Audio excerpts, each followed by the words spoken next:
8 divided by 8 gives us 1. And again here we have 8 divided by 8. So we have 1 divided by 1, which equals 1. But this answer is not correct. Because according to the rule of operations, when we have more than one division in an expression, we have to work from left to right.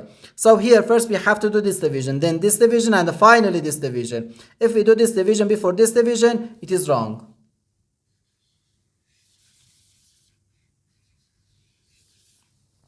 So first we have to do this division. 8 divided by 8 is just 1. So we have 1 divided by 8 and again divided by 8.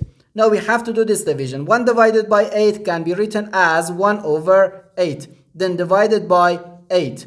Okay, now according to the KCF rule, K stands for keep, C stands for change, and F stands for flip. We can write keep the first fraction, change division to multiplication, and flip the second fraction. So 1 times 1 gives us 1, so 1 over 8 times 8 gives us 64. So 1 over 64. And this is our final answer to this problem.